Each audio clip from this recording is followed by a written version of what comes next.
नमस्कार, NDTV India पर स्वागत है आपका। मैं हूं ताबिश हुसैन। वक्त हो गया है खास शो का जहां पर कोरोना के बारे में हम आपको जानकारी देते हैं। तो सबसे पहले आपको बताते हैं कि देश में कोरोना की स्थिति क्या है।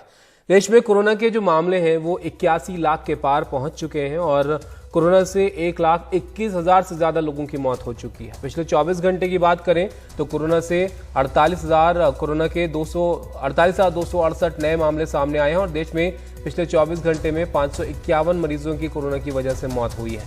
लेकिन अच्छी बात यह है कि कोरोना का रिकवरी रेट जो है वो 91.34% है और जो एक्टिव मामले हैं वो 3 अगस्त के बाद सबसे कम है देश में। और देश में कोरोना के 5,82,649 के करीब एक्टिव मामले हैं और पॉजिटिविटी रेट भी आप देखिए करीब 4.5% के आसपास है और 74,32,000 से ज्यादा लोग कोरोना से अब तक ठीक भी हो चुके हैं। तो संक्रमित जरूर हुए हैं लोग, लेकिन बड़ी तादाद में ठीक भी हो रहे हैं, ये अच्छी बात है। लेकिन एक नजर आप दिल्ली की स्थिति पर डालिए। यहाँ पर एकदम उलट ही हालात देखने को मिल रहे हैं। दिल्ली में लगातार चौथा दिन रहा जब कोरोना वायरस के 5,000 से ज्यादा नए मामले सामने आए। पिछले 24 घंटे में कोरोना वायरस के 5,062 नए मामले सामने आए और 41 मरीजों की मौत हुई। चिंता की बात यह है कि दिल्ली में पॉजिटिविटी रेट 11% के पार हो गया है। दिल्ली में कोरोना के कुल मामले 3,86,000 के पार हो चुके हैं और अब तक 6,511 लोगों की मौत हो चुकी है। एक महीने में पिछले 46% मामले दिल्ली में बढ़े हैं। तो ये तो हाल रहा दिल्ली का और देश का। अब इस के बीच आप ये भी जानिए कि कुछ रियायतें भी दी गई हैं दिल्ली के अंदर, जिसमें शादियों को लेकर खासतौर पर रियायतें शामिल हैं। बंद हॉल में क्षमता जो है हॉल की उसके 50% लोग आ सकेंगे। बंद हॉल में अधिकतम 200 लोगों की इजाजत होगी और खुले मैदान में अगर शादी होती है तो वहां पर अधिकतम संख्या पर पाबंदी नहीं है। तो ये रियायतें दिल्ली में दी गई हैं शादियों को लेकर भी, लेकिन जो कोरोना के मामले हैं उसको लेकर भी लगातार चिंता दिल्ली में बन रही है। ऐसे में आपको क्या करना चाहिए? कोरोना का खतरा आपके लिए कितना है, या पहले से बेहतर हुआ है, या फिर स्थिति अभी भी चिंताजनक है? इस पर बात करते हैं। हमारे साथ खास मेहमान जुड़े हुए हैं। डॉक्टर वीके पॉल हैं, सदस्य नीति आयोग, और doctor Randeep Guleria, director AIIMS, हमारे साथ जुड़ गए हैं। आप दोनों का ही स्वागत है इस खास शो में। डॉक्टर गुलेरिया, कोरोना की स्थिति को लेकर हम बात करते हैं लगातार, और अगर देश के हम आंकड़े देखें तो मामले कम भी हुए हैं, लेकिन दिल्ली की स्थिति को देखकर आपको क्या लगता है कि अभी सब कुछ ठीक नहीं है? शायद लगातार चौथा दिन रहा जब 5,000 से ज्यादा मामले यहाँ पर आए। बिल्कुल सही। तो अगर हम पूरे देश की बात करें तो आंकड़े कम हो रहे हैं और ये एक बहुत अच्छी बात है। लेकिन कई एरियाज हैं जहां पे अभी भी केसेस कंट्रोल में नहीं हुए और दिल्ली एक ऐसा शहर है और इसके कई कारण हैं। एक तो यही है कि जैसे आपने कहा कि क्राउडिंग बढ़ रही है, लोग जो है इकट्ठे हो रहे हैं, और एक दो क्राउड अगर ऐसे हो जहां पे लोग इकट्ठे हों और वो सुपर स्प्रेडिंग इवेंट बढ़ जाएं तो केसेस एकदम बढ़ सकते हैं। इसलिए अभी भी सतर्क रहने की जरूरत है। क्राउड हमें अवॉइड करने हैं। जो नॉन एसेंशियल एक्टिविटीज हैं उनको अभी भी रोक के रखना है, स्पेशली जहां पे लोग इकट्ठे हो सकते हैं। मास्क सब लोगों को लगा के रखना जब हम बाहर जाएं, और फिजिकल डिस्टेंसिंग रखना बहुत बहुत जरूरी है। और ये भी ध्यान रखने की जरूरत है कि अगर सर्दियों का मौसम आ रहा है, हमें पता है कि जो रेस्पिरेटरी वायरल इन्फेक्शन है, जो सांस की नाली की जो वायरल इन्फेक्शन है, जैसे कोरोना भी है एक, वो सर्दियों में उनके केसेस बढ़ते हैं, इसलिए ध्यान रखने की जरूरत है। और दूसरा, एयर पोल्यूशन के कारण भी केसेस बढ़ सकते हैं और ज्यादा सीरियस केसेस भी हो सकते हैं। तो इन सारी चीजों को ध्यान रखते हुए नॉर्थ इंडिया में और दिल्ली जैसे शहर में बहुत जरूरी है कि हम सतर्क रहें, अपनी टेस्टिंग, ट्रैकिंग और ट्रेसिंग पूरी तरह से करें और अपनी हेल्थ केयर फैसिलिटीज को भी पूरी तरह से ऑप्टिमम रखें। डॉक्टर पॉल, आपको क्या लगता है दिल्ली की स्थिति को देखते हुए कि क्या वजह रह सकती है कि एकदम से जो मामले हैं उसमें स्पाइक हमें देखने को मिल रहा है, और क्या ऐसी ही स्थिति दूसरे राज्यों को भी देखते हुए एहतियात बरतना चाहिए, कहीं वहां पर भी ऐसे मामले ना देखने को मिल जाए? इस वायरस के बारे में अभी भी हम अपने तरीके से सीख ही रहे हैं। कई चीज़ें हम अच्छी तरह से एक्सप्लेन कर पा रहे हैं, कुछ चीज़ें एक्सप्लेन भी नहीं हो पा रही हैं। हमें याद रहना चाहिए कि कुछ चीज़ें जो कि बिल्कुल क्लियर हैं, जिनकी वजह से खराबी होती है, वो जैसे डॉक्टर गुलेरिया ने कहा कि बड़ा क्राउड है, हम इकट्ठे होंगे, हम इकट्ठे एक्टिविटी करेंगे, छोटी जगह में ही भीड़ करेंगे, तो ये तो खराबी करेगा ही करेगा, क्योंकि वायरस एक से दूसरे को जब जाएगा, दूसरे से चौथे को, 4 लोगों को जाएगा, 4 से 16 को जाएगा। तो इन चीज़ों को तो हमें बिल्कुल अवॉइड करना चाहिए। और ये एक ज़रूर वजह है, क्योंकि पिछले दिनों में उत्सव हो रहे हैं, अभी भी उत्सव चल रहे हैं, तो एक वजह तो ये क्लियरली होने की संभावना क्लियर कट है। दूसरा कि हमें यह भी याद रखना है कि पोल्यूशन और विंटर सर्द मौसम आने से जो है उसका भी प्रभाव जरूर दिल्ली के इस माहौल के ऊपर पड़ा है। और सर्दी में आप बाहर की एक्टिविटी कम हो के अंदर आप आ जाते हो, एक दूसरे के क्लोज आ जाते हो, उसके भी वजह से जरूर फर्क आएगा। लेकिन हमें यह भी याद रखना चाहिए कि हमारा जो अपना बिहेवियर है उसको हम कितना कोविड के अप्रोप्रिएट बना रहे हैं, उसमें हम लापरवाही बरतेंगे नुकसान होगा। और ये भी एक ज़रूरी बात है कि जो हमारा कंटेनमेंट के मेजर्स हैं वो भी पूरी तेज़ गति से होने चाहिए। हमें केसेस को आइसोलेट करना है और जो हर एक केस के लिए 15-20 कॉन्टैक्ट्स को क्वारंटाइन में लाना है, उनको भी अलग थलग करना है और 5वें 7वें 8वें दिन जाके उनका टेस्ट करना है। अगर हम ये काम पूरे जोरों से नहीं करेंगे और हम कहेंगे फटीग हो रहा है तो नुकसान होगा, क्योंकि अगर पॉजिटिव केस या कांटेक्ट में जो बाद में पॉजिटिव बनेगा उनको हम बाकी सिस्टम से बाहर नहीं करेंगे तो ये आगे संक्रमण को फैलाएंगे ही फैलाएंगे। और ऐसा अगर अभी की हजारों में हो जी, आप सुनिए, अगर वो हजारों में हो तो संक्रमण बढ़ेगा। इसलिए जरूरी है कि इसके ऊपर हम अपनी जिम्मेवारी एज सिटीजन भी निभाएं और सिस्टम भी उसको इंश्योर करे कि ये काम जो कंटेनमेंट का है, सर्वेलेंस का है और ट्रेसिंग का है, ये पूरी मुस्तैदी से हो। प्लीज नहीं डॉक्टर पॉल, यहाँ पर अभी की जो स्थिति है उसको देखकर एक सवाल ये भी उठ रहा है कि जो एक अंदेशा लगाया गया था कि आने वाले वक्त में सर्दियों में मामले तेजी से बढ़ सकते हैं दिल्ली में, तो अभी तो सिर्फ शुरुआत है सर्दियों की।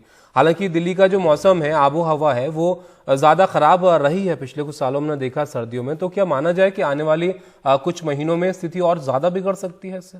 इसको मैं ये कहना चाहूंगा कि हमें ये लेकर चलना चाहिए कि अगले 100 दिन हमारे लिए इस पेंडेमिक के खिलाफ लड़ाई के लिए बहुत ही ज़रूरी और बहुत ही महत्व के हैं, क्योंकि इसमें एक ही चीज़ नहीं हो रही, और चीज़ें भी हो रही हैं। पोल्यूशन बढ़ रही है, विंटर का इशू है नॉर्दर्न इंडिया में पर्टिकुलरली, और हम लोग अपनी जो कोविड अप्रोप्रिएट बिहेवियर है उसकी अगर हम जनरल बात करें तो लापरवाही का भी दर जो है बढ़ रही है। और इसलिए अगले 100 दिन इसलिए ज़रूरी हैं कि अगर हम ये 100 दिन निकाल देते हैं, ये मौसम बदल जाएगा।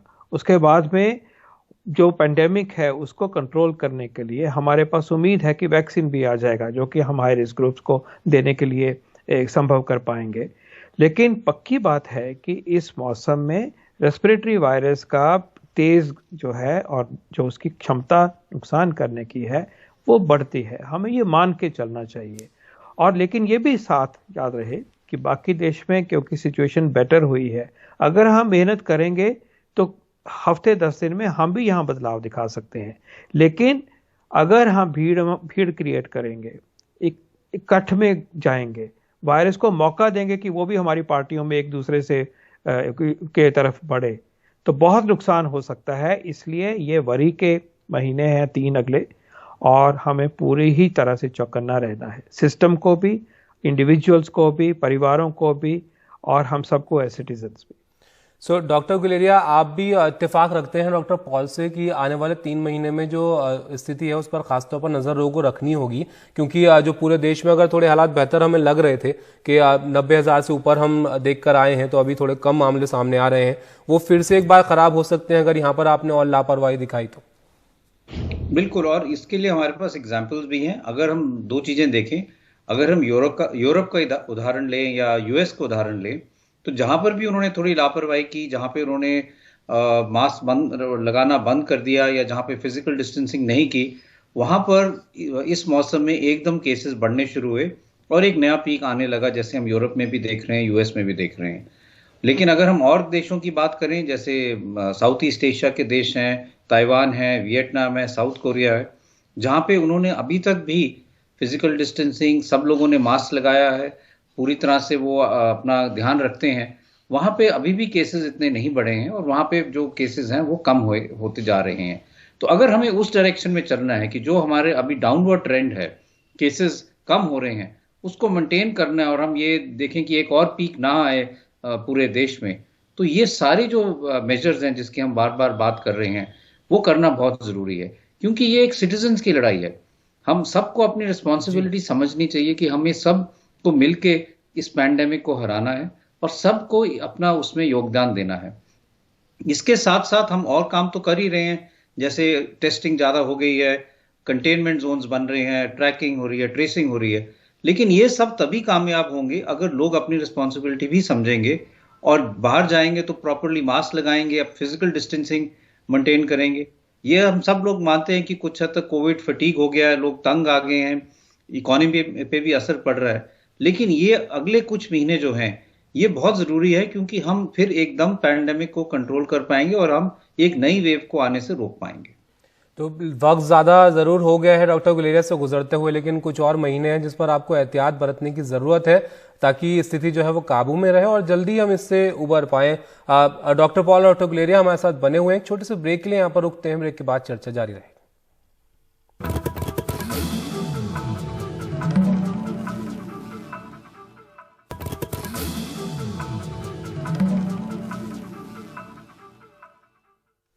तो कोरोना के बारे में हम लगातार चर्चा कर रहे हैं। डॉक्टर पॉल और डॉक्टर गुलेरिया हमारे साथ बने हुए हैं और डॉक्टर गुलेरिया हमारे साथ मौजूद हैं। ब्रेक से पहले हम बात कर रहे थे कि किस तरीके से जो आने वाले कुछ महीने सर्दियों का मौसम है उसमें आपको एहतियात रखने की ज़रूरत है। लेकिन डॉक्टर गुलेरिया, अब वैक्सीन की अगर हम बात करें तो वैक्सीन को लेकर भी इंतजार है, आने वाले कुछ महीने में शायद हमें देखने को भी मिलेगी, लेकिन इसके डिस्ट्रीब्यूशन को लेकर भी सवाल है, कैसे इसको लोगों तक पहुंचाया जाएगा।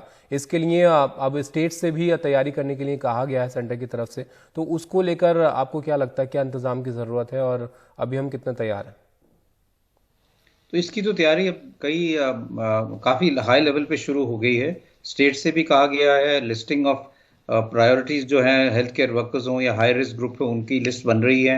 सप्लाई चेन का पूरा काम हो रहा है, बोथ की अगर हमें जितनी सिरिंजेस चाहिए, कितने नीडल चाहिए, कोल्ड चेन का पूरा जो अरेंजमेंट है वो किए जा रही हैं और लोगों को ट्रेन करने के लिए ये एक मैसिव एफर्ट होगा। जैसे इलेक्शन का एफर्ट है उसी टाइप का एक मैसिव एफर्ट होगा, जो जिससे हर एक कोने में वैक्सीन पहुंच पाए, ठीक से पहुंच पाए, इफेक्टिव वैक्सीन हो, जो कोल्ड चेन मेंटेन हो और वहां पे अच्छी तरह से लोगों को मिल पाए, जिससे जो लोग वैक्सीन लगा रहे हैं वो लोगों को ठीक से बता पाए कि इसका फायदा क्या है। अगर डोजेस लगानी है तो 28 दिन बाद फिर से लगनी है, और अगर उसके कोई छोटे बहुत साइड इफेक्ट्स हो सकते हैं, रिएक्शन हो सकता है, तो उसके बारे में उनको कैसे ध्यान रखना है। तो इसकी ऑलरेडी तैयारी चल रही है और ये जरूरी है कि ये साथ साथ हो, जिससे जैसे वैक्सीन अप्रूव हो जाए रेगुलेटरी अथॉरिटी से, हम उसको एकदम ही रोल आउट कर पाएं और हमारा प्लान रेडी हो कि इसको हम सारे देश में कैसे बांट सकते हैं। डॉक्टर पॉल, अब वैक्सीन आएगी तो फिर इसको हम कैसे इस्तेमाल करेंगे या किसको ये पहले लगाई जाएगी? और दूसरा एक सवाल ये भी है कि अब वैक्सीन को लेकर इतना चर्चा हो चुकी है कि मुफ्त वैक्सीन देने की भी बातें आ रही हैं, तो एक सवाल लोगों के मन में ये भी है, क्या ये महंगी होगी? क्या इसका इलाज अफोर्डेबल होगा?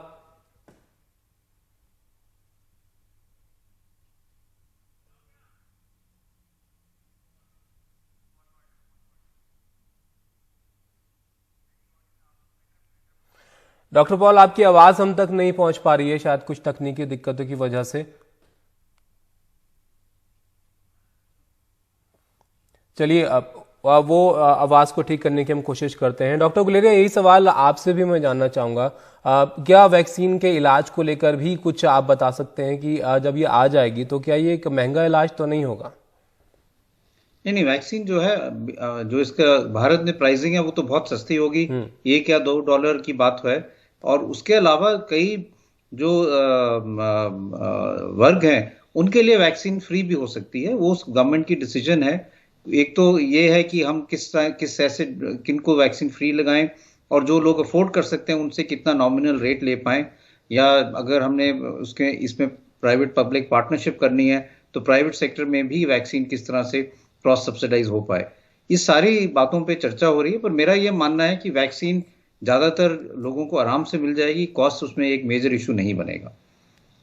लेकिन जब तक वैक्सीन नहीं आती है तब तक तो आपको ख्याल इस बात का रखना ही है कि आप अपना पूरी तरीके से एहतियात रखिए।